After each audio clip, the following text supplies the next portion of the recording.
Ketika menyaksikan sebuah pembacaan puisi, menyaksikan sebuah pertunjukan teater, apa yang terlintas di benak kita atau pemikiran kita?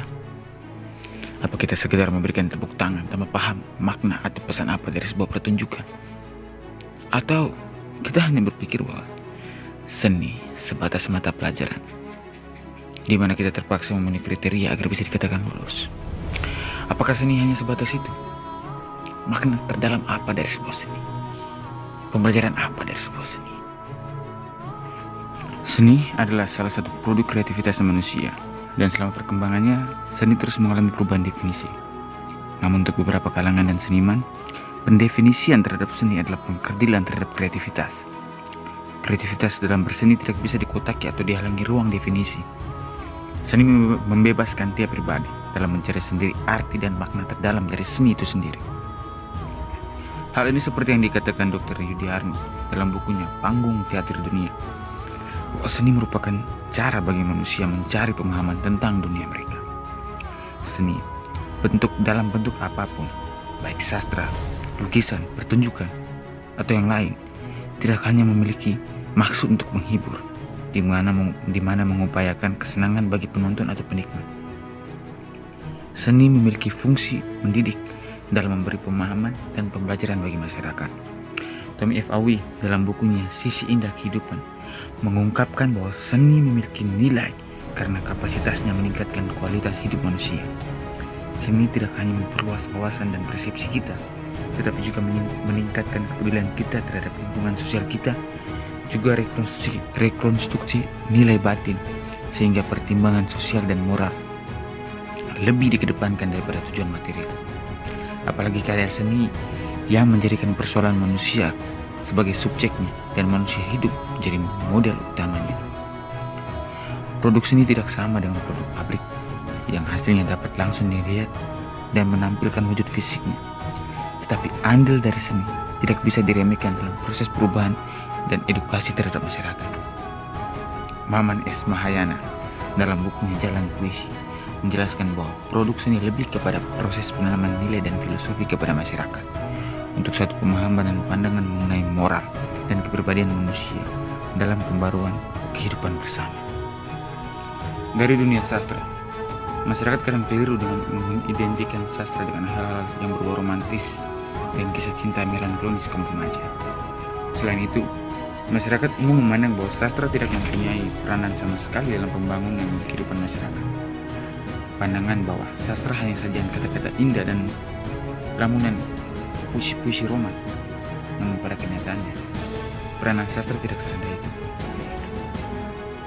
Presiden Amerika Serikat John F. Kennedy mengungkapkan bahwa puisi dan karya sastra pada umumnya adalah bagian penting dari kehidupan berbangsa sebagai penyeimbang kekuasaan, bahkan sebagai sarana perbaikan demokratisasi yang ada. Selain itu, penyair dan filsuf terkenal asal Pakistan Muhammad Iqbal mengungkapkan bahwa negara lahir dari tangan para penyair.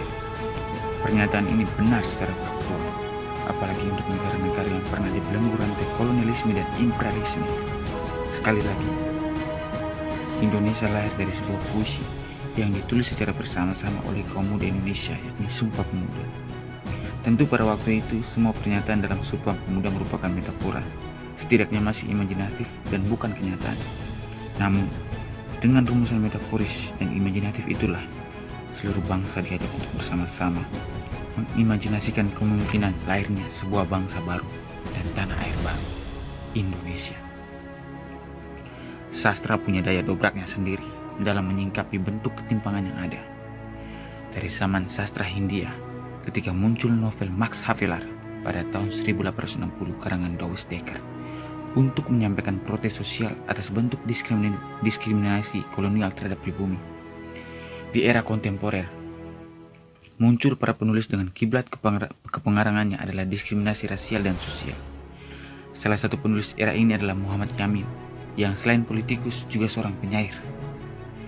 Melalui karya-karyanya seperti Tanah Air tahun 1922, Indonesia Tumpah Darahku 1929, juga Ken Arok dan Kennedy 1934, beliau memantik semangat nasionalisme untuk lepas dari kolonialisme. Pada era 1900-an, mulai muncul novel-novel politik. Di antaranya Student Hijau, karya Marco Kartodikromo, Hikayat Rakyat karya Semaun dan Rasa Merdeka karya Sumantri yang memasukkan unsur politik untuk suatu protes terhadap kolonialisme. Tetapi pandangan bahwa sastra tetap saja hal-hal yang infantil dan berromantis tetap saja ada. Namun hal itu tidak boleh menurunkan semangat menulis kita. Sastra tidak boleh mati, dia harus terus bernafas agar moral manusia bisa terjaga. Sastra harus tetap berdiri untuk menentang segala bentuk ketimpangan dan untuk menyingkapi segala bentuk permasalahan sosial dalam dunia dewasa ini. Di era modern sekarang, sastra harus menampilkan masalah-masalah sosial serta ketimpangan-ketimpangan yang ada dalam sistem sebagai sajian karyanya untuk memberikan perubahan dalam masyarakat. Dari dunia teater, teater memiliki sejarah panjang sebagai sajian karya. Teater pada awalnya muncul sebagai suatu obsesi religius masyarakat Mesolitik yang berburu dan masyarakat Neolitik yang agraris untuk membangun suatu komunikasi dengan suatu bentuk kepercayaan terhadap kekuatan supranatural yang dianggap sebagai pencipta. Itulah teater primitif yang muncul dari sebuah ritual, kemudian berlanjut pada teater Yunani, Romawi klasik, berlanjut ke pertengahan, Renaissance, neoklasik, Elizabethan, dan sampai sekarang teater memiliki banyak peranan dalam kehidupan sosial masyarakat. Teater primitif memang adalah bagian dari sebuah ritus untuk pemuasan obsesi religius masyarakat saat itu. Tujuan teater primitif ini sama dengan tujuan awal keberadaan teater di Yunani, yaitu sebagai bagian dari festival perayaan dewa Dionysius. Namun dalam perkembangannya, tujuan awal teater ini berubah dan lebih cenderung pada kondisi aktual sekitar. Dari zaman teater Yunani klasik, pengarang drama yang terkenal saat itu yaitu Aristophanes menampilkan gaya komedi dengan maksud menyindir dan menertawakan kehidupan masyarakat Yunani, atau penulis drama Yunani lain seperti Eurydice yang menampilkan gaya tragedi untuk menyindir politisi lalim, dan melalui karyanya juga Eurydice berusaha memperbaiki tatanan sosial serta demoralisasi yang terjadi terhadap lingkungan masyarakatnya. Pada abad pertengahan, gereja juga menggunakan teater atau yang lebih dikenal sebagai dramaturgi untuk media pewartaan, juga memperkenalkan ajaran-ajaran gereja kepada masyarakat. Teater memiliki daya pikat yang kuat karena dekat dengan pengalaman dan tindakan manusia, di mana hal ini adalah subjek utama dari teater. Selain itu, media komunikasi dalam teater dengan menggunakan tubuh manusia atau aktor dapat menciptakan getaran emosional kepada penonton untuk meresapi nilai atau pesan yang disampaikan melalui teater. Itulah hakikat seni. Seni juga merupakan salah satu kusatria kebenaran. Seni selalu menampilkan dan memamerkan karya yang membangun untuk masyarakat.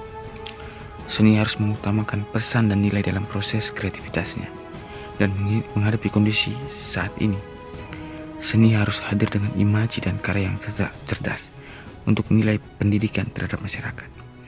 Seni harus menjadikan bentuk ketimpangan serta berbagai penyelewengan yang ada sebagai objek kreasinya.